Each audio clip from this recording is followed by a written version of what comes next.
रुक करते हैं अगली खबर का। वीकेंड पर संसद की कार्यवाही स्थगित रहती है, लेकिन संसद के मुद्दे आज भी चर्चा इन पर होती रही है। हालांकि संसद की जगह ये चर्चा सोशल मीडिया पर हुई है। इस चर्चा में शामिल थे लोकसभा में नेता विपक्ष राहुल गांधी और संसदीय कार्य मंत्री किरेन रिजिजू। चर्चा की शुरुआत राहुल गांधी के एक वीडियो से हुई। राहुल गांधी ने सोशल मीडिया पर एक वीडियो पोस्ट किया। इसमें उन्होंने कहा कि अगर किसी देश की महिलाएं अपनी बात खुलकर नहीं रखती तो वो देश सफल नहीं हो सकता और उसका विकास रुक जाता है। राहुल गांधी के इस वीडियो पर संसदीय कार्य मंत्री किरेन रिजिजू ने कुछ ऐसा कहा कि यह मामला महिला आरक्षण और परिसीमन बिल की तरफ चला गया। पहले राहुल गांधी के उस वीडियो को देखिए और समझिए कि वो क्या कह रहे हैं, फिर आपको इसके राजनीतिक एंगल की तरफ भी ले चलेंगे। The energy of India's women is trapped, is not allowed to express itself, and to me, no country can be successful if the women in that country are not expressing themselves.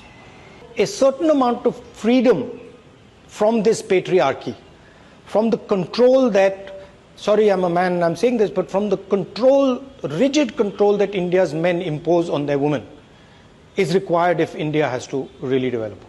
And this is something I really believe strongly. One of the things that we absolutely have to do is we have to,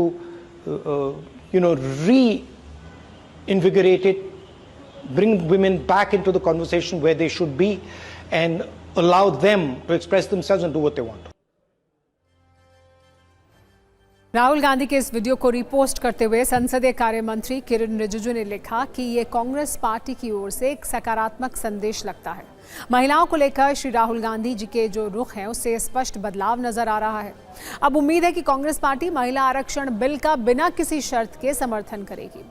Kiren Rijiju के इस राजनीतिक कटाक्ष पर राहुल गांधी ने भी जवाब दिया और सरकार को कटघरे में खड़ा कर दिया। उन्होंने लिखा, रिजिजू जी, संसदीय कार्य मंत्री होने के नाते आपसे बेहतर ये कौन जानता होगा कि महिला आरक्षण विधेयक 2023 में ही सर्वसम्मति से पारित हो चुका है, कांग्रेस के पूर्ण समर्थन के साथ। सवाल यह है कि 3 साल बाद भी वो लागू क्यों नहीं हुआ और अब आप उसे परिसीमन से बेवजह क्यों जोड़ना चाहते हैं।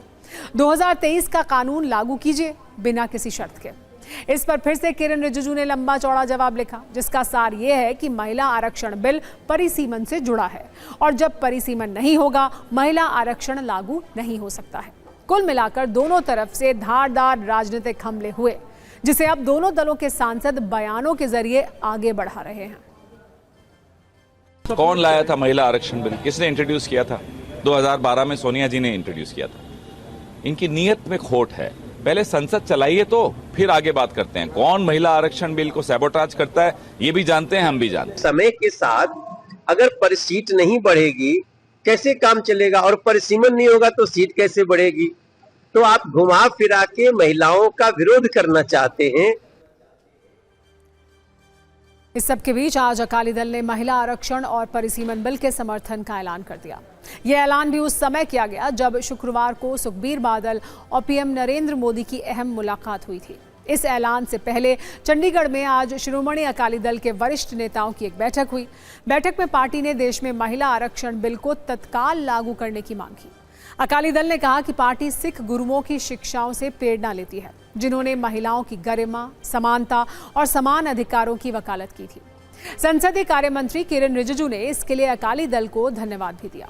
हालांकि लोकसभा में अकाली दल की सिर्फ एक सांसद हैं, हरसिमरत कौर, जबकि राज्यसभा में एक भी सांसद नहीं है। लेकिन परिसीमन बिल पर सरकार के लिए एक सांसद का समर्थन जरूरी है, इसलिए अकाली दल का ऐलान सरकार को अच्छा लग रहा होगा।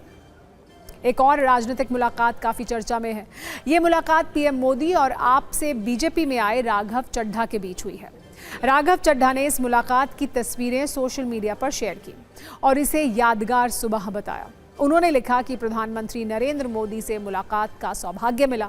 उनके साथ विस्तार से और बेहद समृद्ध बातचीत हुई। अपना बहुमूल्य समय देने और उनके अनुभव, विचारों और मार्गदर्शन से लाभ उठाने का अवसर देने के लिए हृदय से आभारी हूँ।